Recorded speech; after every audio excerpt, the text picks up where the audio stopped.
Observatrice, observateur, bonjour. Je me trouve actuellement au cœur du jardin public de Bordeaux, qui fut le jardin botanique historique de la métropole. C'est le premier jardin de France pensé dès sa création pour sa vocation d'ouverture au public. S'imposant comme le lieu incontournable de promenade, de détente et de relaxation, des grandes étendues de pelouse verte aux étroites allées de buis, il abrite en son enceinte depuis 1791 le musée d'histoire naturelle, ayant accueilli les premières collections publiques au lendemain de la Révolution française. À quelques mois de sa réouverture et après d'importants travaux, le musée d'histoire naturelle change de look, de ton, mais aussi de ligne directrice. Je vous propose d'aller à la rencontre de son équipe, avec laquelle nous aurons un entretien qui portera sur la position du musée d'histoire naturelle à l'heure du numérique et des nouvelles technologies. Suivez-moi.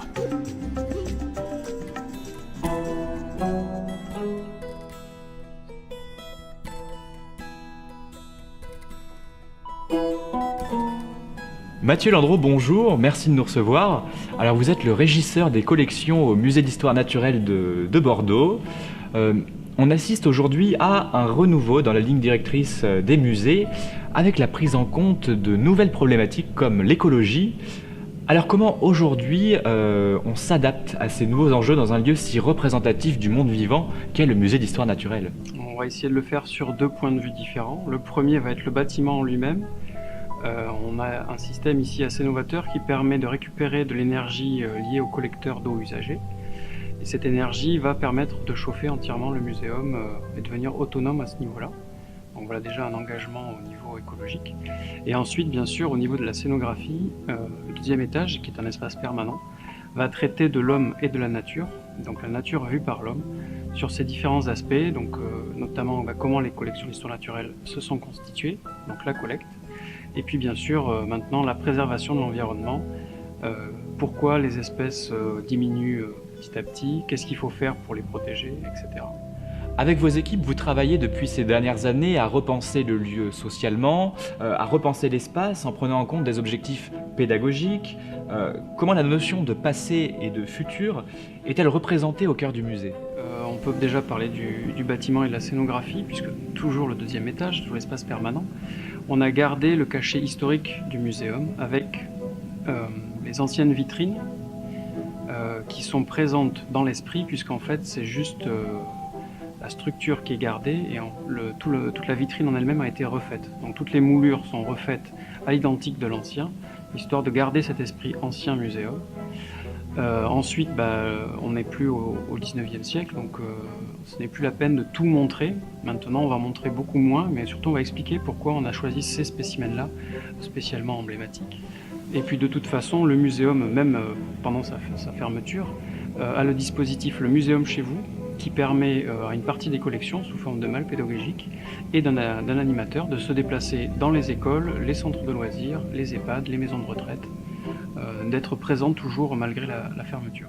Alors il faut savoir qu'à l'origine, les collections du musée d'histoire naturelle étaient censées représenter un échantillon de la diversité naturelle que l'on pensait pouvoir représenter en totalité. On croyait que ces échantillons étaient à l'époque considérés comme un matériel éternellement renouvelable. Et bien malheureusement aujourd'hui, ces collections ne pourraient plus être constituées puisque certaines espèces ont disparu ou sont menacées. Heureusement, grâce au numérique, le musée a trouvé un moyen de les faire revivre. Au tout départ, à l'origine, quel était l'objectif premier des musées d'histoire naturelle et comment les choses ont-elles été amenées à évoluer? Alors au départ, avant qu'il y ait un musée, en fait, il y a des collections. Donc il y a des collectionneurs qui sont sensibilisés d'une certaine manière à l'environnement, à la nature. Je dis sensibilisés parce que les notions de protection de l'environnement n'existaient pas, donc une espèce les intéressait, ils la collectaient, ils la chassaient en toute impunité. Donc ces personnes qui avaient quand même un certain regard sur la nature, comme ici au Muséum d'histoire naturelle avec monsieur Bonaventure Journu, étaient armateurs et donc profitaient du voyage de ces bateaux aux quatre coins du monde pour revenir avec des spécimens de ces continents rencontrés au cours de ces voyages et constituer des collections.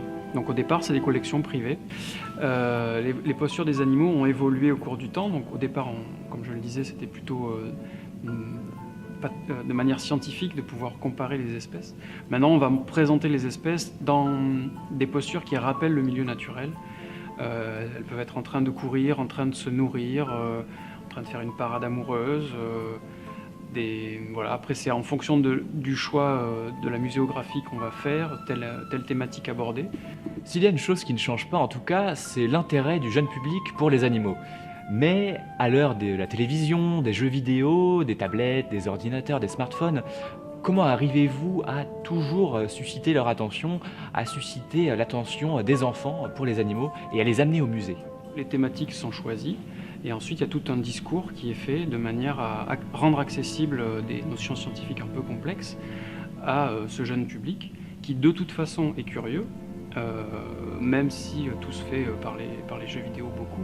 L'intérêt, c'est de pouvoir montrer ce qu'on peut voir furtivement dans la nature, de le voir ici posé et de pouvoir l'analyser plus simplement qu'une natura où un oiseau va passer, un papillon, et on va pouvoir savoir ce que c'est. Alors plusieurs initiatives numériques vont contribuer à moderniser la vision du musée, mais finalement, est-ce que le public ne viendrait-il pas ici plutôt pour se déconnecter du virtuel et renouer avec des choses du monde naturel qui nous entoure? Alors tout à fait, et heureusement qu'ils viennent encore voir les collections en vrai et pas seulement en images. Cependant, le musée a une place et une dimension limitée dans l'espace, qui fait qu'on ne peut pas mettre toutes les informations sur du papier.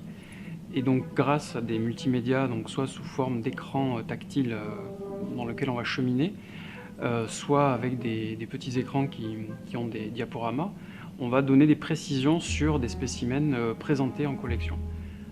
Après, il y aura aussi des dispositifs audio-guides qui permettront de bénéficier de commentaires, et il y a aussi un show multimédia donc qui se déclenche toutes les heures et qui dure à peu près un quart d'heure et qui présente un peu l'histoire des collections ici au muséum, qui met justement des spécimens en avant, des spécimens phares, qui seront retrouvables après dans les bornes multimédia. Et ce show multimédia est accessible en différentes langues grâce justement à ces dispositifs d'audio-guide. Vous l'aurez compris, le musée d'histoire naturelle de Bordeaux a subi d'importantes transformations censées être en accord avec les problématiques modernes. Quoi qu'il en soit, l'essence même du lieu a été préservée afin de perpétuer cette volonté de transmission, de savoir et de découverte.